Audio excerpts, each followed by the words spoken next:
cours de puissance mentale de David Roth. Leçon 3, comment maîtriser les grands problèmes. La concentration. Voulez-vous savoir en permanence ce qu'il y a de mieux à faire ? Imaginons qu'il existe dans le monde un homme qui possède un don extraordinaire. Il peut vous révéler ce qu'il y a de mieux à faire pour toutes les situations délicates qui se présenteront à vous jusqu'à la fin de vos jours. Si cet homme existait, il est certain que vous seriez prêt à donner beaucoup pour le rencontrer. Mais vous ne seriez pas le seul. Le monde entier se bousculerait pour entendre son secret.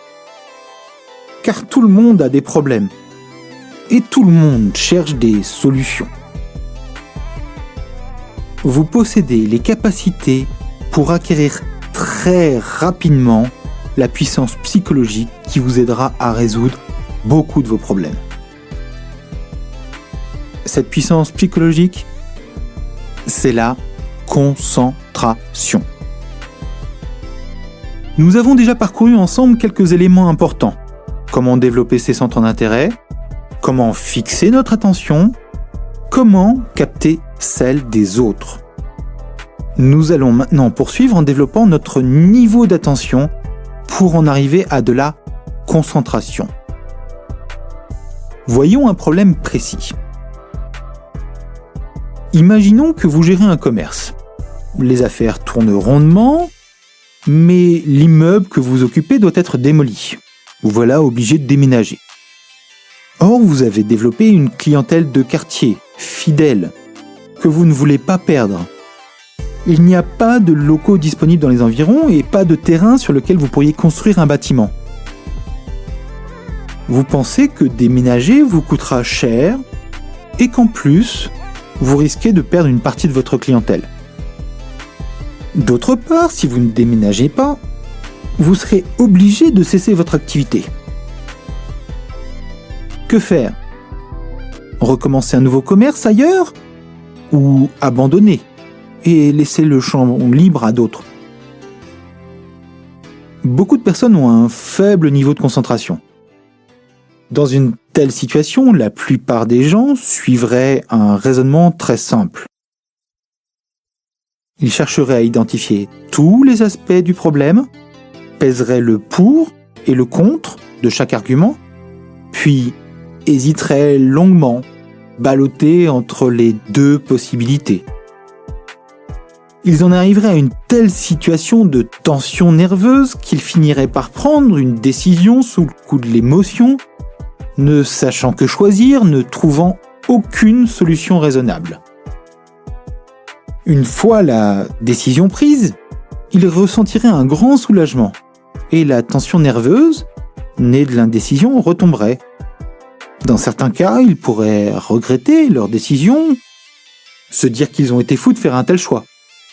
Mais le fatalisme l'emportera. Ils se diront que ce qui est fait et qu'il ne faut pas regarder le passé. Faites la liste des éléments connus et inconnus. Une méthode de concentration aurait permis de prendre la décision davantage sous l'influence de la raison plutôt que de l'émotion. Pour tout type de problème, il est essentiel de s'assurer de tous les éléments. Si quelqu'un vous demande « Qu'est-ce que cela donne si tu multiplies deux chiffres ?» Il est bien sûr impossible de donner une réponse définitive avant de connaître les deux chiffres. Vous pouvez évidemment tenter de les deviner, mais une réponse satisfaisante ne peut être formulée sans connaissance de tous les éléments. Dans tout problème, il y a deux éléments. La partie connue, la partie inconnue, que l'on va représenter par X. Rassemblons ces deux parties concernant le problème du déménagement. Le connu, c'est vous êtes obligé de déménager, vous avez une importante clientèle de quartier, vous voulez conserver ces clients, il n'y a pas d'autre immeuble dans le quartier que vous pourriez occuper, il n'y a pas non plus de terrain à bâtir disponible. Dernier élément, Le déménagement va coûter de l'argent et si vous ne recommencez pas un commerce ailleurs, vous serez obligé de stopper vos activités. Ça, c'est la liste des faits connus. Lorsque vous êtes certain d'en avoir fait le tour et que votre liste est complète, laissez-les de côté. Voyons maintenant l'inconnu. Vous allez perdre une partie de votre clientèle. S'établir dans un nouveau quartier va augmenter vos dépenses. Le coût exact d'un déménagement. Tâchez d'évaluer tous les facteurs inconnus. Comme il s'agit de facteurs inconnus, il est très probable qu'il le reste, tout au moins en partie. Mais tâchez tout de même d'en donner une estimation, une valeur approximative. Vous pouvez obtenir des estimations financières sur le coût d'un déménagement, vous pouvez obtenir des informations sur les charges liées à l'implantation dans un quartier potentiel. Concentrez-vous sur l'élément clé de votre problème. Si on rassemble tous les éléments, la partie qui reste totalement inconnue, c'est la proportion de clients que vous allez perdre en déménageant. C'est l'élément clé de votre problème. Concentrez vos efforts à résoudre cette partie précise du problème et vous trouverez la bonne clé. Vous trouverez votre solution. Recherchez les conditions d'implantation de commerce dans les quartiers où vous aimeriez vous installer.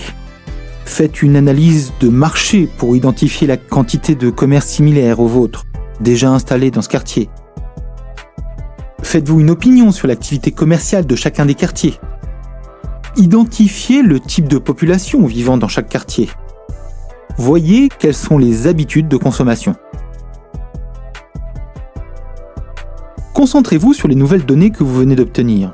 Il se peut que, déjà à ce stade, vous soyez en mesure de répondre à votre question. Est-il intéressant, ou pas, de déménager ? Vous avez réalisé une analyse basée sur des informations fiables. Vous avez évalué les éléments de manière raisonnable et vous avez écarté tout risque de prise de décision émotionnelle. Vous ne ressentez aucune tension nerveuse, aucune inquiétude, aucun souci. Vous avez à votre disposition un ensemble de faits et sur ces faits, vous allez baser votre décision. Vous avez transformé la partie inconnue X en partie connue. Vous avez transformé les facteurs totalement inconnus en facteurs relativement connus. Les risques d'erreur deviennent alors très faibles. Ainsi, en ramenant une situation inconnue à un ensemble de faits sur lesquels vous vous concentrez, vous évitez la prise de décision émotionnelle et basez vos choix sur des éléments rationnels. Quel que soit votre problème, ne vous braquez pas sur la solution. Utilisez votre énergie à identifier des faits. Prenez votre décision sur une base rationnelle plutôt qu'émotionnelle. Appliquez cette méthode à tout problème. Remarquez l'attitude de vos amis par rapport à leurs problèmes. Ils en parlent constamment. Ils créent chez eux un état de tension nerveuse. Ils vivent avec leurs problèmes. Alors que quelques heures d'effort de concentration leur donneront suffisamment de faits pour leur permettre de trouver les bonnes solutions. Lorsque vous avez un problème à résoudre, il n'est pas nécessaire que quelqu'un vous glisse la solution dans l'oreille. Le grand philosophe grec Socrate disait même qu'il n'enseignait à rien. Il montrait simplement aux gens comment ils pouvaient apprendre par eux-mêmes. Lorsque vous devez résoudre un problème, la seule chose pour laquelle vous devriez vous inquiéter, c'est de votre état d'esprit. Si vous êtes nerveux, excité, sous le coup d'une émotion, changez radicalement d'attitude et mettez-vous à la recherche de faits. Concentrez-vous, concentrez votre énergie et vos efforts. Vous pourrez alors réfléchir de manière sereine et sage. En se concentrant sur des faits réels ou sur la probabilité qu'un fait se produise, vous arriverez tout naturellement à une solution logique pour chaque problème auquel vous devez faire face. Comment développer son pouvoir de concentration ? Installez-vous confortablement. Concentrez vos pensées sur un mouton. Un beau, grand mouton. Bien laineux et bien en chair. Imaginez que juste derrière ce mouton se trouve une barrière à moitié effondrée. Elle ne fait plus que quelques centimètres de haut. Le mouton s'en approche et la franchit. Imaginez toute cette scène. C'est votre premier exercice de concentration. Maintenant, imaginez un deuxième mouton qui suit le premier et qui franchit également la barrière. Concentrez-vous sur cette action. Vous voyez les deux moutons franchir la barrière effondrée. Combien d'autres moutons sautant la barrière pourrez-vous encore imaginer avant qu'une autre pensée ne vienne perturber votre concentration ? Un seul ? Votre score est alors de 1. Vous arrivez à en voir 2 ? Bravo, vous venez de doubler votre score. Mais peut-être commencez-vous à voir d'autres choses. Un chien, un cheval, votre voisin. Ou alors votre esprit se portera sur quelque chose que vous avez envie de faire. Si vous possédez un grand pouvoir de concentration, vous serez capable d'imaginer de nombreux moutons sautant la barrière. Pendant les nuits d'insomnie, concentrez-vous sur ces moutons. Avant d'en avoir vu beaucoup, vous sombrerez dans une paisible somnolence. Asseyez-vous dans une pièce et fermez les yeux. Faites le vide dans votre esprit. Ne pensez plus à rien si ce n'est à la profondeur de l'obscurité. À l'aide d'un chrono, évaluez le temps écoulé entre le moment où vous fermez les yeux et l'instant où une pensée vient détourner votre esprit de la profonde obscurité. Faites cet exercice jour après jour, en cherchant à augmenter votre temps de concentration. Asseyez-vous dans une pièce. Choisissez un endroit parfaitement calme. Imaginez que vous entendez au loin le son d'une cloche. Vous êtes tellement concentré que vous n'entendez plus que ce seul son. Commencez à compter le nombre de battements de cloches que vous entendez avant que d'autres pensées ne viennent les interrompre. Faites cet exercice jour après jour pour arriver à augmenter le nombre de coups de cloche entendus. Asseyez-vous seul dans une pièce. Fermez les yeux. Imaginez que quelqu'un place sur votre langue un petit morceau de chocolat, ensuite un morceau de galette, et enfin une cuillère de thé amer. Concentrez-vous sur la succession des sensations. Combien de fois pourrez-vous revivre la succession des sensations avant que d'autres pensées ne vous interrompent ? Sur le chemin du travail, concentrez-vous sur quelque chose de simple, l'extrait d'un poème, le passage d'un article. Pensez-y tellement que vous en oublierez le monde autour de vous. Continuez jour après jour pendant plusieurs semaines pour en arriver à lire et à réfléchir pendant un important laps de temps sans être conscient de ce qui vous entoure. Exercez constamment votre concentration. Si vous persévérez quotidiennement dans vos exercices de concentration, que vous placez toute votre attention sur les éléments qui se présentent à vous, vous développerez rapidement une grande capacité de concentration. Vous arriverez ainsi à réfléchir avec plus d'intensité et de rapidité que vous ne l'avez jamais fait de toute votre vie. Nos pensées sont en général assez superficielles. Mais maintenant, grâce à la concentration, vous arrivez à penser en profondeur. Vous baserez vos opinions, vos choix, sur des faits bien établis. Votre pensée n'aura jamais été aussi précise. Vous gagnerez en spontanéité.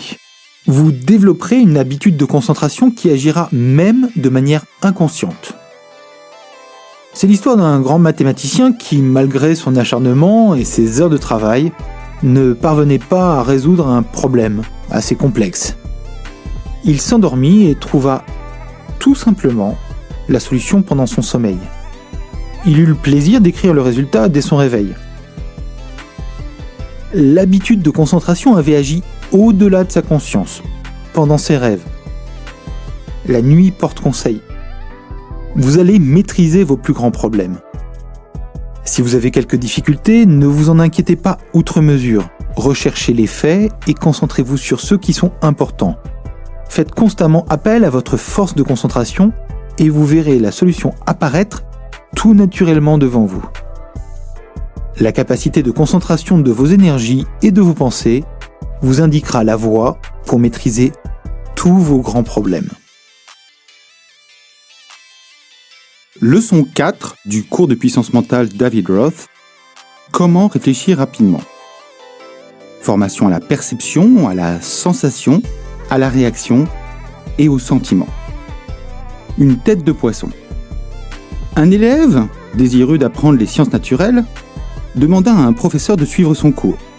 « D'accord, lui dit le scientifique. Prends ceci et dis-moi ce que tu vois. » Il lui tendit une tête de poisson mort, un morceau de papier et un crayon. Le jeune homme s'assit, regarda avec attention la tête du poisson, prit quelques notes et tendit son papier au professeur. La réponse fut directe. « Non, jeune homme. Regardez encore, vous avez oublié le plus important. » Alors le garçon s'appliqua, regarda à nouveau la tête de poisson et continua à écrire ce qu'il voyait. Mais le scientifique n'était jamais satisfait. « Regardez encore, vous oubliez trop de choses. » Bizarrement, plus le jeune homme regardait, plus il voyait. À la fin de la première journée, le jeune homme était toujours en train de regarder la tête de ce poisson et ne cessait de trouver de nouvelles choses à décrire. Le scientifique lui dit que, malgré ses nombreux oublis, il avait fait du bon travail et lui donna rendez-vous le lendemain. Ils continuèrent l'exercice durant plusieurs semaines. Jour après jour, petit à petit, le jeune homme voyait s'ouvrir devant lui un monde nouveau. Son regard, le regard de ses yeux, mais aussi le regard de son esprit, s'ouvrait chaque jour un peu plus. Il découvrit des merveilles inconnues, des beautés insoupçonnées. Voyant la maîtrise que le garçon avait acquise de son sens de l'observation, le professeur lui confia un microscope et lui permit d'aller plus loin dans l'observation d'un nouveau monde merveilleux. Améliorez votre sens de la perception. Nous sommes pareils à ce jeune étudiant. Nous avons besoin de nous ouvrir le regard. Cet étudiant avait simplement besoin d'aiguiser ses sens. Il devait apprendre à voir, à entendre, à toucher, à sentir et à goûter. Pas de manière classique, mais d'une manière totalement inhabituelle.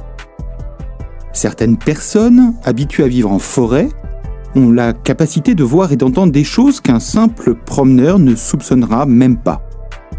Une personne souffrant d'une déficience de l'ouïe développera un plus grand sens du toucher.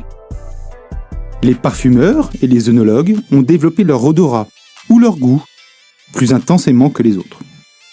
Si on vous demande le nombre de sens dont vous disposez, vous répondrez tout naturellement 5. Vous pouvez voir, vous pouvez entendre, vous pouvez toucher, vous pouvez sentir et vous pouvez goûter. Il est très probable que vous citerez les sens dans l'ordre repris ici. Dans notre vie courante, nous utilisons davantage notre sens de la vue, puis celui de l'ouïe, et ainsi de suite. Lisez-vous des lettres, des mots ou des phrases ? Une des grandes sources de puissance du monde d'aujourd'hui est probablement la lecture. Les livres, les journaux, les magazines, les encyclopédies nous renseignent sur tout ce que nous désirons savoir. Bien sûr, la lecture fait appel à notre sens de la vue. Imaginez que vous puissiez exercer votre regard pour pouvoir lire beaucoup plus vite que la moyenne des gens. Quelle économie de temps! Quand vous avez appris à lire, vous aviez besoin de visualiser chaque lettre séparément et d'épeler chaque mot.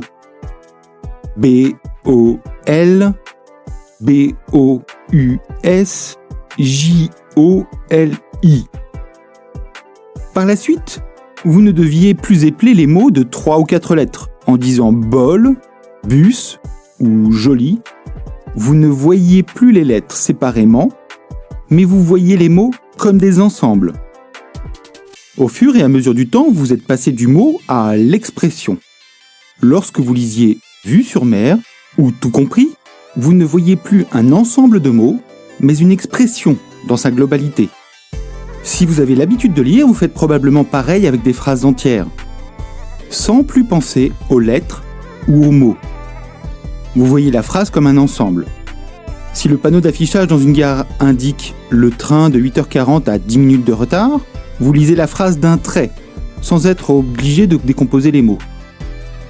Vous déchiffrez d'un coup que ce train de 8h40 aura un retour de 10 minutes. Comment développer une lecture instantanée ? Allons plus loin. Pour arriver à lire rapidement, nous allons tenter l'exercice sur un paragraphe entier. Vous allez exercer votre regard pour ressentir instantanément la signification d'un paragraphe entier, sans penser aux mots ou aux phrases. Lisez-le de manière tellement instantanée avec vos yeux que vous sentirez immédiatement l'entièreté du paragraphe. Votre œil doit agir comme un appareil photo qui voit en un éclair et retient chaque élément. Exercez votre œil pour qu'il agisse comme cet appareil photo. Commencez l'exercice par des expressions pour en arriver à des paragraphes et des pages entières. Choisissez au début des pages ne contenant pas trop de texte. Faites cet exercice jour après jour. Soyez patient et assidu. Quand vous aurez atteint le stade de pouvoir lire une page en un regard, vous aurez multiplié au moins par 5 votre vitesse de lecture. Imaginez la quantité d'informations que vous pourrez alors emmagasiner en un minimum de temps. Vous pourrez lire davantage en profondeur et vous souvenir bien plus longtemps de ce que vous avez lu. En développant en vous cette capacité de lecture instantanée, vous deviendrez capable de lire un roman de 400 pages en une seule soirée, avec la plus grande satisfaction. Vous serez capable de lire tout un magazine durant un court trajet. Si vous le désirez, vous aurez la possibilité de lire plusieurs journaux sur la journée, de consulter de nombreux ouvrages, de comprendre le sens d'articles en un coup d'œil. Entraînez-vous dans ce que vous voyez tous les jours. Des panneaux publicitaires, des articles de journaux. Comment exercer le sens de la vue ? Efforcez-vous de percevoir les petites annonces en un regard. Ne lisez pas l'annonce, regardez-la. Lors de vos promenades en ville, établissez un jeu avec un ami.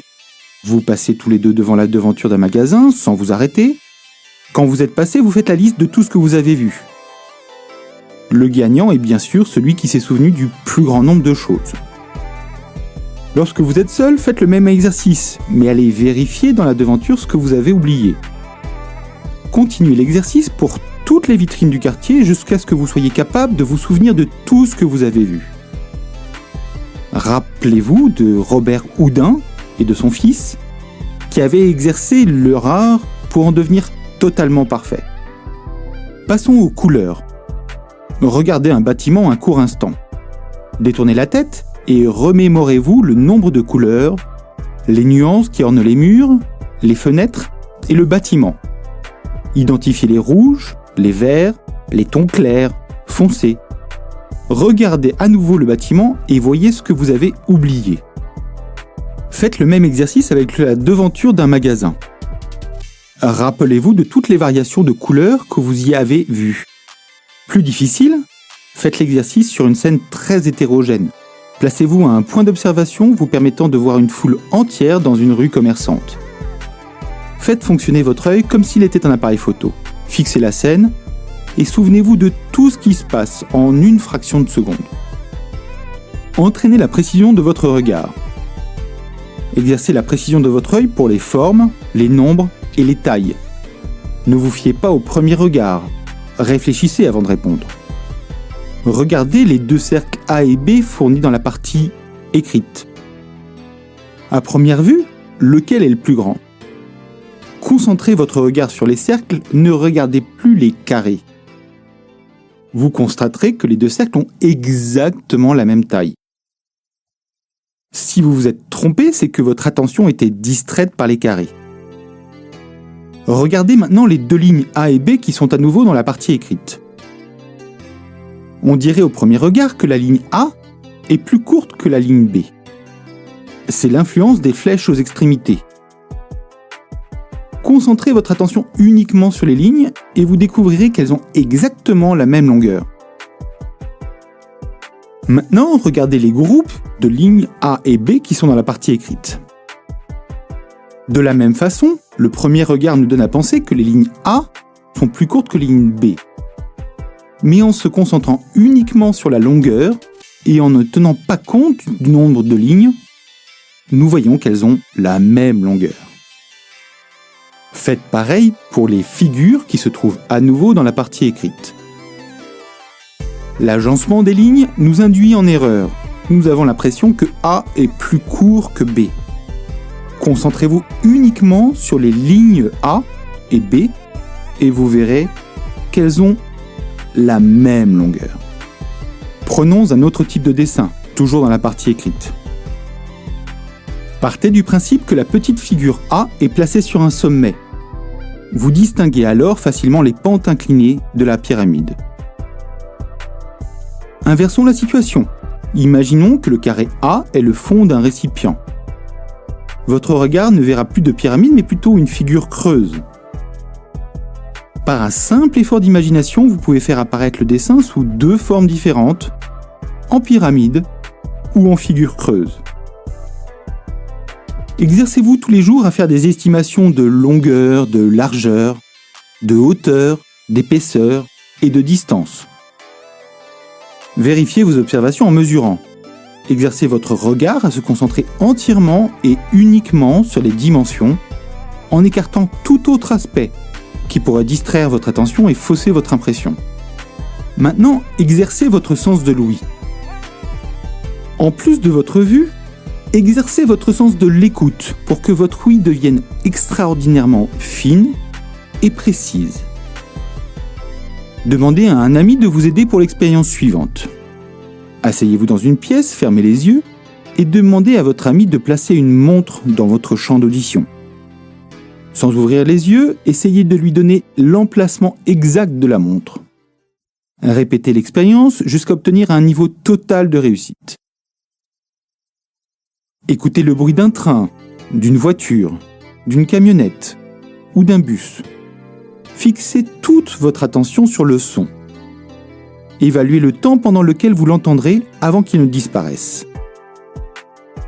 Faites une pause dans votre travail et faites la liste de tous les sons différents que vous entendez. Vous serez étonné de la quantité de sons qui viennent à vous. Choisissez un morceau de musique, écoutez-le pleinement, ne laissez pas la moindre note vous échapper. Vous serez étonné d'y découvrir une nouvelle beauté.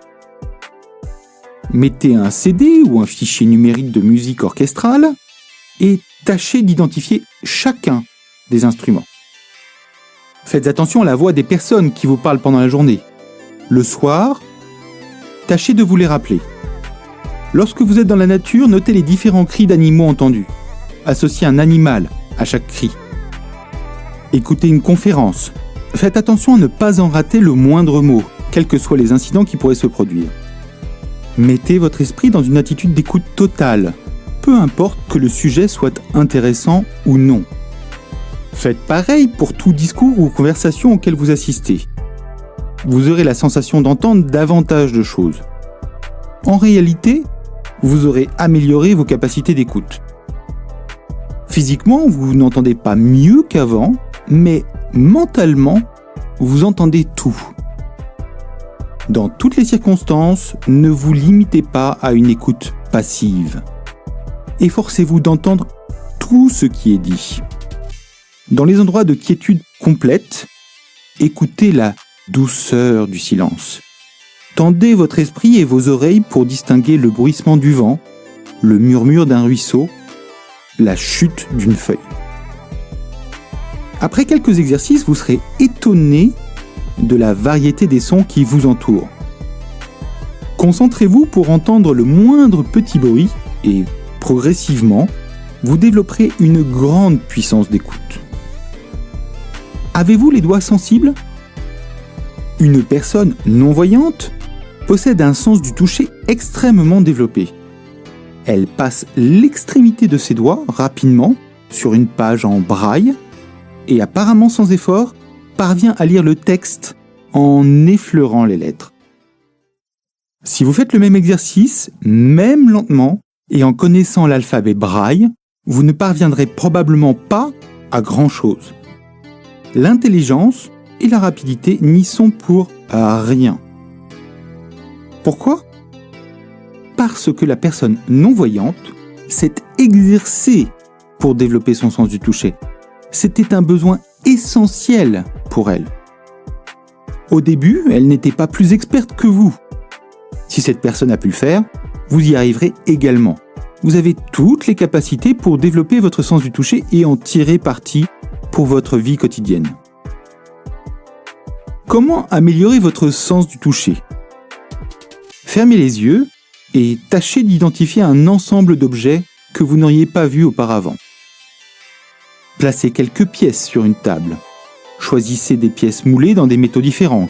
Cuivre, fer, zinc, bronze. En gardant les yeux fermés, regroupez les pièces par type de métal et comptez-les. Dispersez une dizaine de vêtements sur une table, fermez les yeux et tâchez de tous les identifier. Déplacez-vous dans votre maison en gardant les yeux fermés. Tâchez de vous y retrouver uniquement par le sens du toucher. Prenez quelques amis et jouez à Colin Maillard. Soyez volontaire pour avoir les yeux bandés. Lorsque vous aurez attrapé quelqu'un, utilisez votre sens du toucher pour l'identifier avant d'ôter votre bandeau. Donnez de la précision à votre sens du toucher. Une blague d'étudiant est basée sur une illusion au toucher. Pour un bizutage, un étudiant reçoit la punition de devoir être brûlé par une cigarette. On lui bande les yeux et la cigarette allumée est amenée suffisamment près de sa peau pour qu'il puisse en ressentir la chaleur. On applique alors subitement un glaçon à l'endroit précis où l'étudiant ressentait la chaleur. Si l'étudiant avait l'esprit totalement absorbé à l'idée d'être brûlé, il ressentira la douleur d'une brûlure. Par contre, s'il s'est suffisamment concentré et qu'il n'est pas distrait par ce qu'on lui suggère, il fera la distinction entre la chaleur ressentie et le froid du glaçon. Ne laissez pas de suggestions influencer votre sens du toucher. Captez les réelles informations que votre sens vous communique. Vous pourrez alors en toute confiance les laisser vous guider. Cultivez votre sens de l'odorat.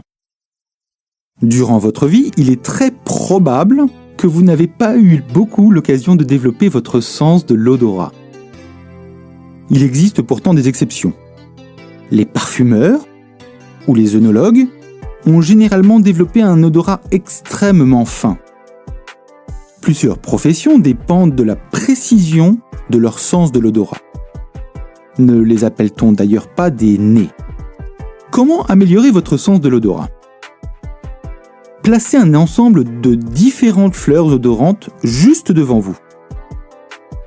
Fermez les yeux et demandez à un ami de vous tendre les fleurs les unes après les autres. Reconnaissez chaque fleur à son parfum. Faites pareil avec des épices. Identifiez-les à leur odeur. Dans la vie courante, soyez attentif aux différentes odeurs qui vous entourent. L'arôme d'un café, l'odeur d'un meuble que l'on vient de cirer, d'un gazon fraîchement coupé. Cultivez votre sens du goût.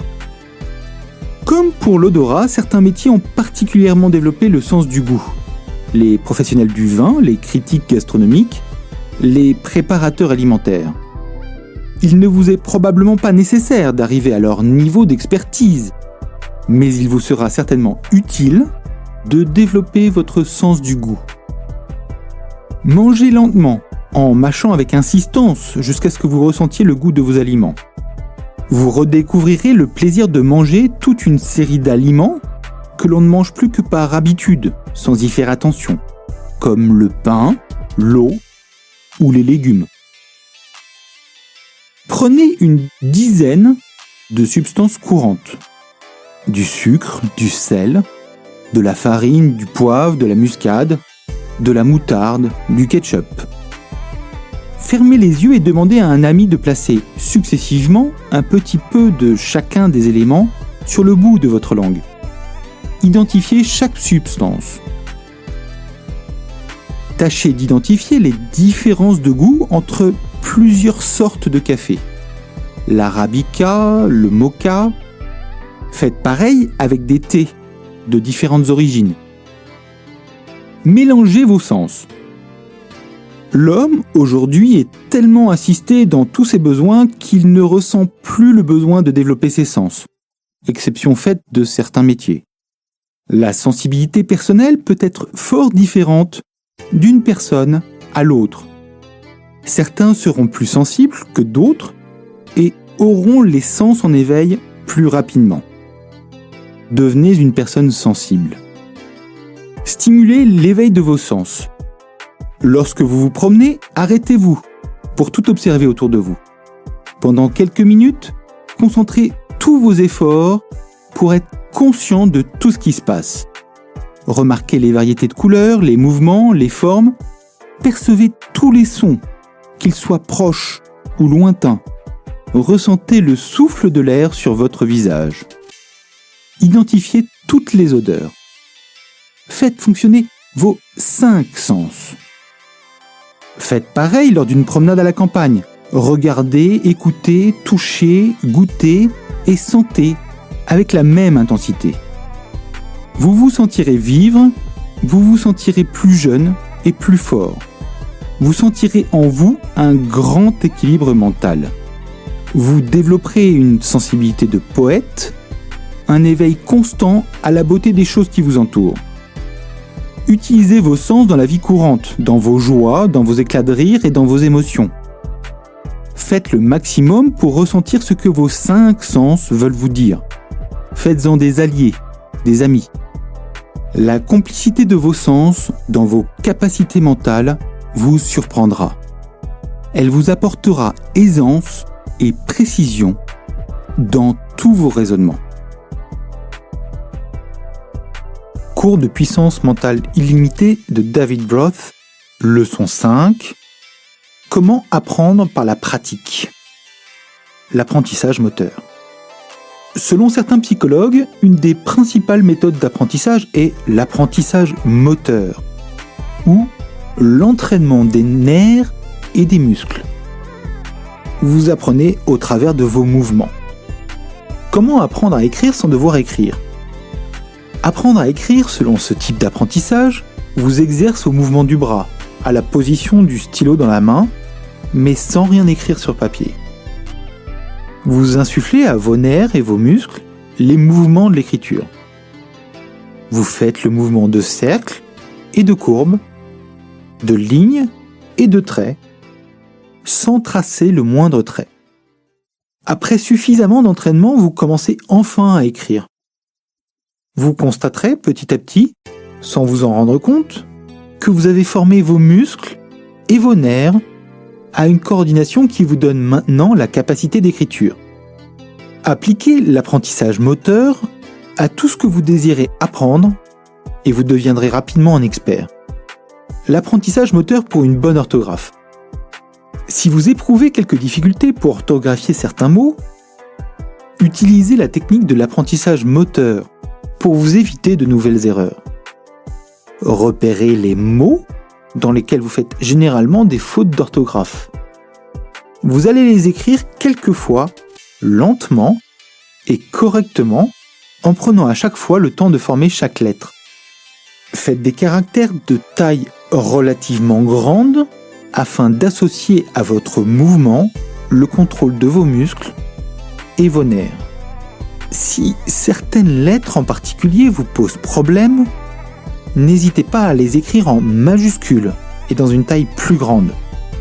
Accessoires, casserole, téléphone. Prendre le temps d'écrire quelquefois les mots qui posent problème de cette façon vous permettra dans la plupart des cas de résoudre définitivement votre difficulté.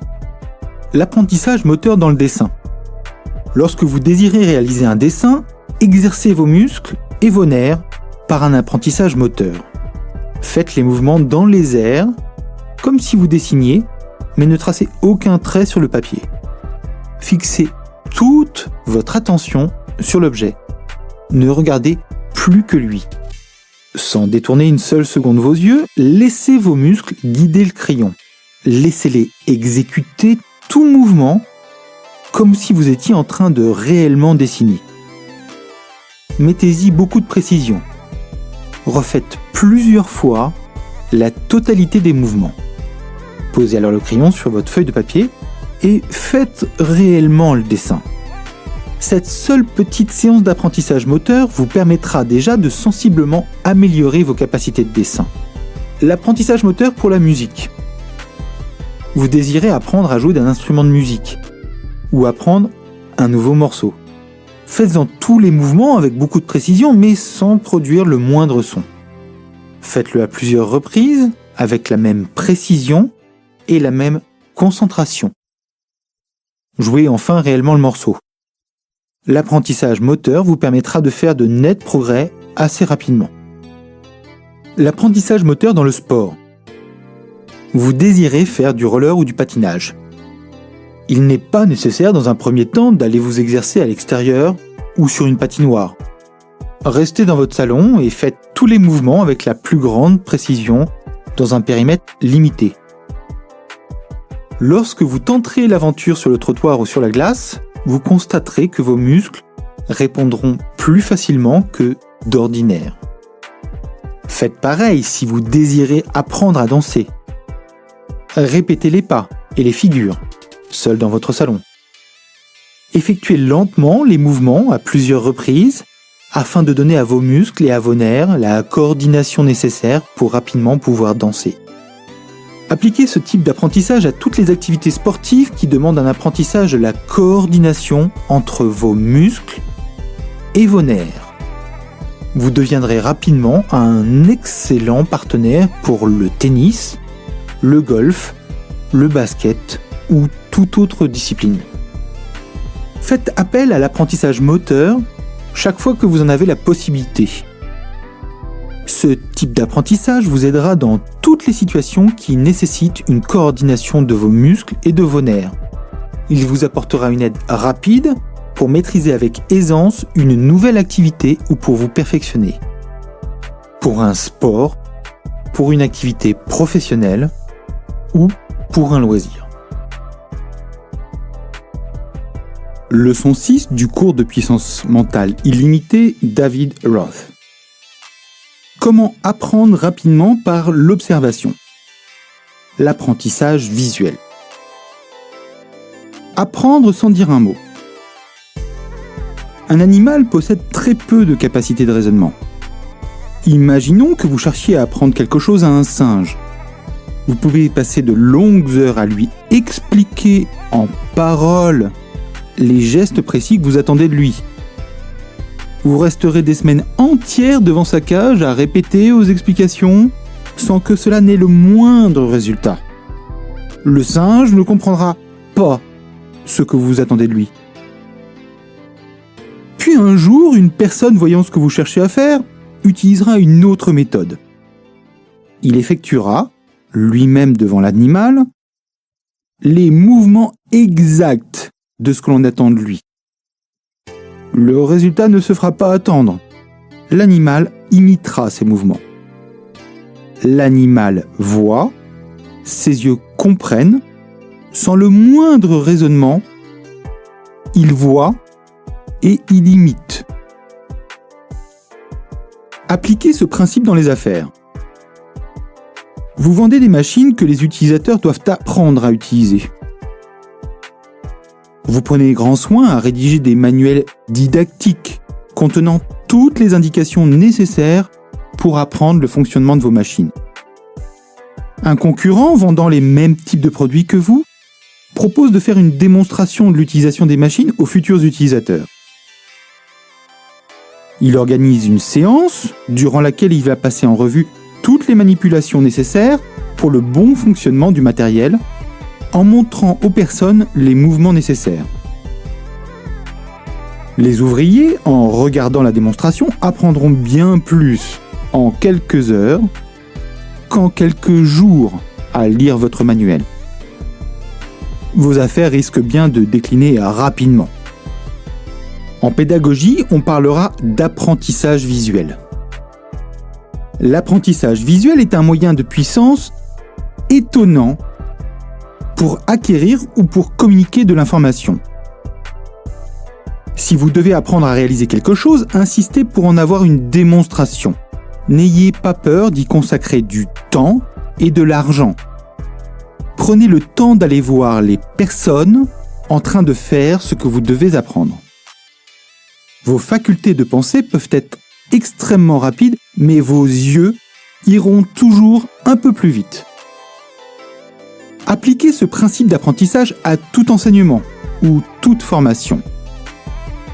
Les notes de cours des étudiants en chirurgie sont des modèles de clarté et de précision, mais tous s'accordent à dire qu'on ne peut se limiter à un apprentissage uniquement théorique. Toutes les universités proposent des stages dans des cliniques ou des hôpitaux. Les étudiants y voient des chirurgiens opérer. Ils les voient réaliser chaque geste, chaque mouvement. Ils voient la façon d'utiliser un outil. Ils voient la rapidité avec laquelle ils pratiquent certaines manipulations. Il serait pratiquement impossible de mettre par écrit tout ce qu'ils ont l'occasion de voir. Les yeux observent et le regard apprend.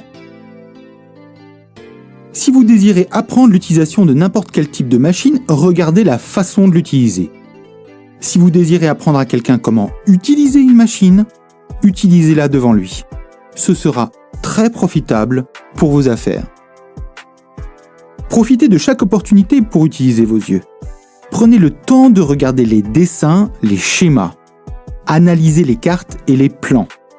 Suivez toutes les étapes d'une chaîne de fabrication et le fonctionnement de toutes les machines qui y interviennent. L'apprentissage visuel vous permet d'aller plus loin. L'apprentissage visuel permet encore beaucoup d'autres choses. Il vous aidera pour toutes les situations dans lesquelles intervient votre regard. L'importance de l'apprentissage visuel vous montre à quel point il est important d'aller voir de bons films, des pièces de théâtre, des belles expositions. Chaque événement auquel vous vous rendrez vous donnera un apprentissage visuel. À vous de choisir ce que vous allez voir. Comment découvrir la valeur de l'apprentissage visuel ? Mettez par écrit toutes les instructions utiles pour l'exécution d'une tâche assez complexe. Demandez à un ami de réaliser la tâche en se référant à vos notes. Notez le temps qu'il lui faudra pour comprendre vos explications et pour réaliser la tâche. Demandez à une autre personne de participer à l'expérience. Cette fois, exécutez la tâche devant lui, sans lui donner de note, et demandez-lui ensuite de réaliser à son tour la tâche. Notez le temps qu'il faudra. La différence de temps entre les deux expériences 1 et 2 vous donne une estimation de la valeur de l'apprentissage visuel. À votre avis, quelles sont les raisons qui poussent les fabricants de produits à organiser des démonstrations dans les magasins ? Pourquoi cela a-t-il un impact aussi important sur les ventes ? Pourquoi les publicistes utilisent-ils autant d'images et de dessins dans leurs messages ? Découvrez la valeur de l'apprentissage visuel en vous rendant dans les musées d'art anciens, d'art moderne, des sciences naturelles, d'histoire. Cherchez à vous rendre fréquemment à des expositions. Arrêtez-vous pour assister à une démonstration chaque fois que vous en aurez l'occasion. L'apprentissage visuel est un outil essentiel de votre réussite personnelle. Lorsque quelqu'un vous demande le chemin, vous l'aiderez bien plus rapidement en traçant avec lui l'itinéraire sur un bout de papier ou si vous le lui montrez sur une carte routière, plutôt qu'en lui expliquant longuement le chemin qu'il doit suivre.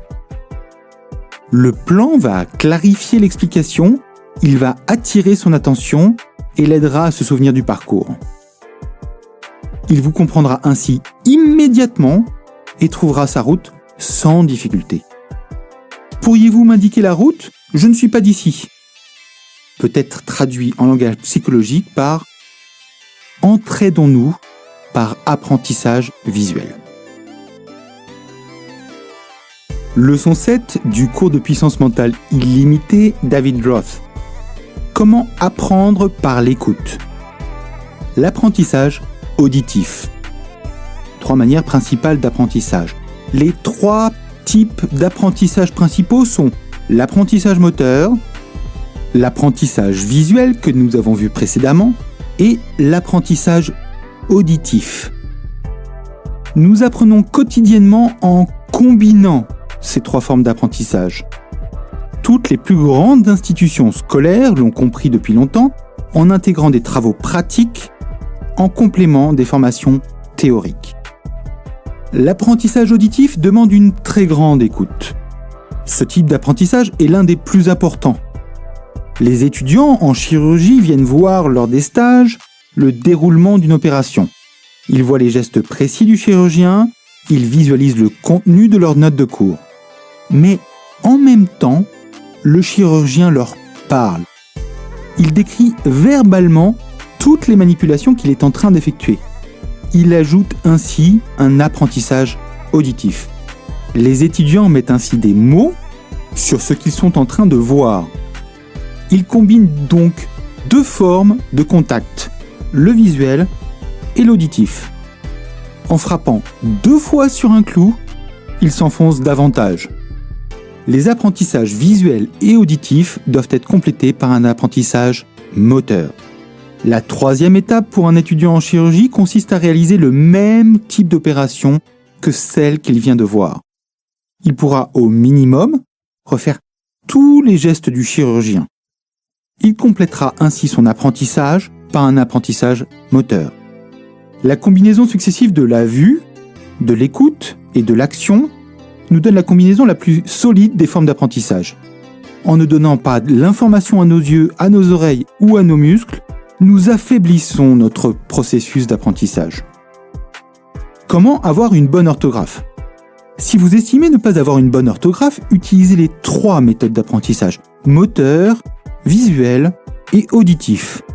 Vous améliorerez sensiblement votre niveau sur l'espace de quelques semaines. L'apprentissage moteur. Écrivez soigneusement les mots concernés. Soyez concentré sur le fonctionnement de vos muscles, en exagérant même la force musculaire pour réaliser chaque lettre, particulièrement les lettres qui vous posent problème. L'apprentissage visuel. Regardez attentivement chaque lettre du mot avant de l'écrire, en l'écrivant et après l'avoir écrit. Ayez une attention toute particulière pour les lettres qui vous posent problème. L'apprentissage auditif. Prononcez le mot à voix haute en insistant sur les lettres pour lesquelles vous faites souvent les erreurs. Prenez conscience du son que forment les mots quand vous les prononcez. En combinant l'écriture, la vue et l'écoute de manière intensive et simultanée, vous apprendrez à écrire n'importe quel mot sans la moindre faute, quel que soit le niveau de difficulté ou le nombre d'années depuis lesquelles vous butez sur ces mots. Comment apprendre facilement des langues étrangères ? Si vous voulez maîtriser une langue étrangère, utilisez les 3 méthodes d'apprentissage. Ne vous limitez pas à apprendre bien patiemment à partir d'un livre. Développez votre apprentissage auditif en parlant avec des personnes dont c'est la langue maternelle. Écoutez des émissions télévisées du pays de cette langue. Écoutez le son des mots. En même temps, faites appel à votre apprentissage visuel en regardant attentivement un mot chaque fois que vous l'entendez. Combinez à cela un apprentissage moteur en prononçant bien distinctement, à voix haute, les mots que vous lisez et en les réécrivant avec beaucoup d'attention. Comment apprendre des tâches manuelles ? Si vous voulez apprendre à utiliser une machine ou vous améliorer en mécanique, utilisez les 3 méthodes d'apprentissage. Regardez attentivement quelqu'un effectuer l'opération que vous devez apprendre. Écoutez ses instructions et mettez-les directement en pratique en refaisant ces gestes. Saisissez chaque opportunité de combiner l'apprentissage moteur, visuel et auditif. Comment vendre un objet ? Si vous désirez vendre une machine ou un appareil, faites-en une démonstration en utilisant les 3 types d'apprentissage. Faites fonctionner l'appareil devant vos clients potentiels en leur expliquant très clairement la manière de s'en servir. Laissez ensuite un des clients utiliser l'appareil en refaisant vos gestes. Accompagnez-le en continuant les explications nécessaires pour le bon fonctionnement de l'appareil. Une bonne démonstration exige une bonne combinaison des 3 types d'apprentissage, moteur, visuel et auditif. Comment développer vos capacités d'apprentissage ? Assistez à un maximum de conférences. Sélectionnez des conférences qui sont illustrées par des images, des schémas, des cartes, des séquences vidéo. Soyez concentrés sur ce que vous voyez et entendez. Ne laissez pas votre esprit s'égarer. Vous pourrez ainsi combiner tous les avantages d'un apprentissage visuel et auditif. Si le conférencier fournit un ensemble de conseils pratiques pour un domaine en particulier, répétez tous les gestes et mettez-les en application dès que possible. Allez à des concerts. Installez-vous de manière à voir et à entendre. Regardez les musiciens pendant qu'ils jouent. Prenez du plaisir à regarder leurs mouvements autant que d'écouter la musique produite. Combinez vos sensations auditives et visuelles. Si vous êtes vous-même musicien, essayez de reproduire le morceau de musique entendu sur votre instrument. Associez l'apprentissage moteur à votre apprentissage visuel et auditif. Combinez les 3 méthodes d'apprentissage. L'apprentissage auditif nous demande simplement d'ouvrir nos oreilles, d'écouter, de capter le plus de sensations auditives possible.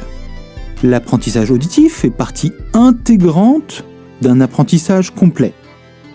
Tout apprentissage fait appel à nos sensations visuelles, auditives et motrices. Voyez, écoutez, agissez. Leçon 8 du cours de puissance mentale illimitée, David Roth. Comment travailler avec rapidité et adresse. La coordination.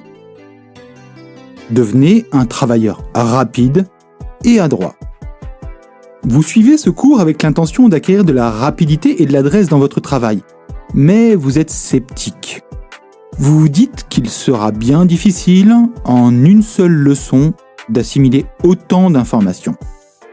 Pourtant, je vous l'assure, vous pouvez apprendre suffisamment en une leçon pour former en vous une base solide qui améliorera votre rapidité et votre adresse dans toutes vos tâches. Il n'est même pas nécessaire de sélectionner pour le moment un travail particulier dans lequel vous désirez vous perfectionner. Dans cette leçon, nous travaillerons davantage avec de la psychologie que des muscles, des outils ou du matériel. Quelques expériences intéressantes.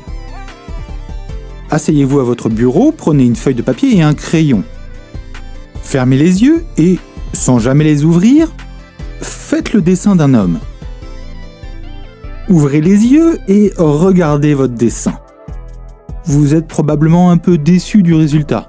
Son bras droit flotte dans l'espace, ses yeux, son nez et sa bouche ne sont pas sur son visage, et ses jambes sont attachées au milieu de son dos.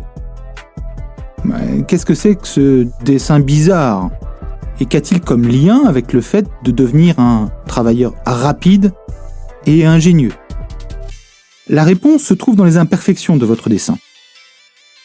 Pour fournir un travail rapide et adroit, vous avez besoin d'une parfaite coordination. Quand vous avez tenté de dessiner cet homme, vos muscles et votre cerveau travaillaient, mais sans l'aide de vos yeux. Faisons la même expérience en ayant cette fois les yeux ouverts. Faites votre croquis et regardez le résultat. C'est déjà bien meilleur. Ses yeux, son nez et sa bouche sont bien placés dans le visage. Ses bras ressemblent déjà plus à des bras et ses jambes sont également au bon endroit. Vous lui avez même rajouté des pieds et des cheveux pour augmenter le réalisme. Ce dessin est-il parfait ? Loin de là. Il est encore sous une forme assez brute. Pourquoi ce dessin manque-t-il de précision et de raffinement ? C'est encore une question de manque de coordination. Vous avez utilisé à la fois vos muscles et vos yeux pour réaliser le dessin, mais il n'était pas coordonné à l'image mentale que vous avez de l'homme. En d'autres mots, vous n'avez pas dessiné exactement ce que vous avez en tête. Vous avez réussi à dessiner un homme, mais sans y mettre la précision et la finesse de son image mentale. Tentons une autre expérience. regardez attentivement le dessin dans la partie écrite. Après l'avoir bien analysé, recopiez-le du mieux que vous pouvez. Regardez le résultat.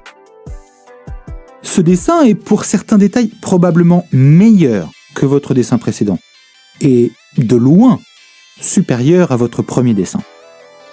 Comment avez-vous fait pour vous améliorer aussi rapidement en dessin ? En réalité, vous ne vous êtes pas amélioré.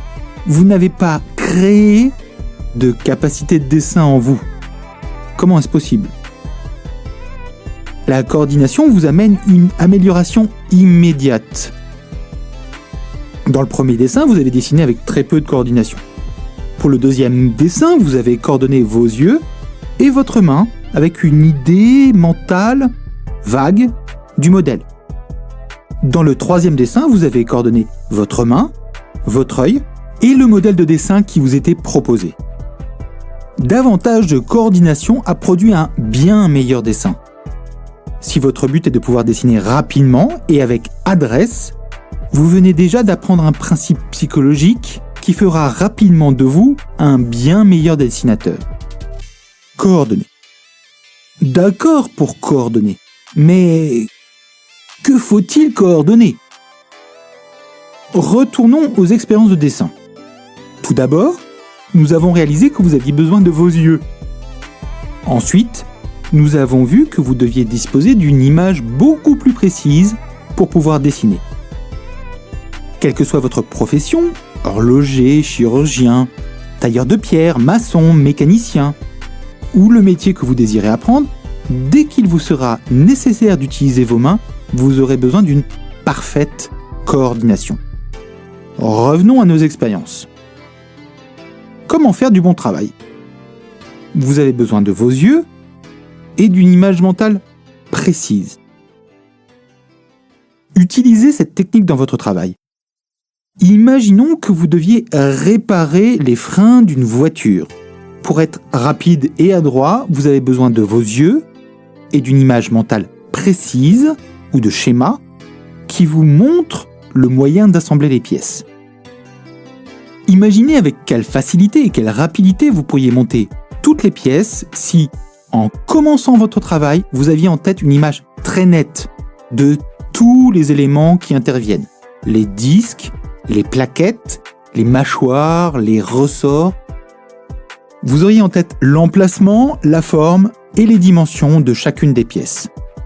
Mais vous ne connaissez rien de cela. Vous n'avez pas la moindre idée de la taille et de l'aspect des pièces, ni de leur place exacte. Vous aurez besoin de beaucoup de temps pour l'expérimenter et vous vous énerverez tellement que vous en perdrez toute adresse. Afin d'être un travailleur rapide et adroit, il est essentiel d'avoir une image mentale très précise de ce que vous réalisez. Pourquoi un bon chirurgien travaille-t-il avec rapidité et adresse ? Imaginons que vous soyez chirurgien. On vous amène une urgence, vous devez opérer immédiatement une personne pour lui sauver la vie. Vous faites alors appel à votre mémoire pour vous souvenir avec précision de toute l'anatomie de la partie à opérer. Vous situez les muscles, les veines, les nerfs, les os, les tendons. Vous savez exactement à quoi vous attendre. Fort de vos images mentales, vous opérez en toute liberté avec rapidité et adresse. Vous êtes en terrain connu. Peut-on commander aux muscles ? Dans toutes les activités qui nécessitent le regard, une image mentale précise, une référence à des schémas, à des dessins ou à un modèle vous apporte une grande aide. Mais vous avez encore besoin de plus que vos yeux, plus que l'image mentale ou que les dessins. Vous avez besoin d'une bonne coordination de vos muscles. Des muscles bien coordonnés sont des muscles entraînés à répondre correctement aux attentes du cerveau. Si, en dessinant, vous parvenez à être suffisamment concentré sur l'objet à dessiner, si vous arrivez à faire à vos muscles ce que vous attendez d'eux, vous serez capable de bien dessiner. Mais pouvons-nous vraiment commander à nos muscles ? Essayez cette petite expérience musculaire. Placez votre main droite à environ 30 cm de votre thorax, la paume tournée vers vous. Faites maintenant des cercles vers votre corps avec votre main droite. Faites ce mouvement une dizaine de fois. Y arrivez-vous ? Probablement, c'est assez simple. Votre cerveau a demandé à votre main de bouger et les muscles ont répondu. Relâchez votre main droite. Placez maintenant votre main gauche dans une position similaire, mais cette fois-ci, collée à votre thorax. Faites les mêmes cercles que tout à l'heure, mais dans le sens contraire, en éloignant la main de votre corps. Faites-le une dizaine de fois. Vous y arrivez toujours ? Parfait. C'est encore assez simple. Votre cerveau a donné les instructions nécessaires à vos muscles. Rentrons maintenant dans le vif de l'expérience. Vous allez maintenant combiner les deux mouvements, la main droite et la main gauche. Vous allez faire à vos mains les mêmes cercles que juste avant, mais en même temps. Vos mains vont donc tracer des cercles dans des directions opposées. Pouvez-vous le faire ? C'est peu probable. La grande majorité des personnes n'arrivent pas à coordonner les muscles de cette manière. Il vous faudra probablement du temps pour y arriver, mais en fin de compte, c'est certain, vous y arriverez. Une bonne coordination demande du temps. Vous pouvez continuer à entraîner votre coordination par un ensemble de petites expériences. Par exemple, placez les doigts de vos mains bout à bout, à l'exception des pouces, et faites tourner vos pouces l'un autour de l'autre, à l'endroit, puis à l'envers. Ou placez vos mains à plat sur une table et essayez de relever chaque doigt l'un après l'autre, puis 2 par 2 ou par 3. Vous pouvez également vous entraîner en jouant avec des amis. Amusez-vous à dessiner ou à faire dessiner des mots précis en gardant les yeux fermés. Comparez vos résultats. Entraînez-vous dans tout type de travaux. Ces simples exercices de coordination musculaire vous montrent à quel point il est parfois difficile de transmettre à nos muscles ce que l'on attend d'eux. C'est pourquoi l'entraînement est essentiel, que ce soit pour un athlète, un plombier, un architecte, un charpentier ou un chirurgien. Tout le monde a besoin d'entraîner la coordination de ses muscles.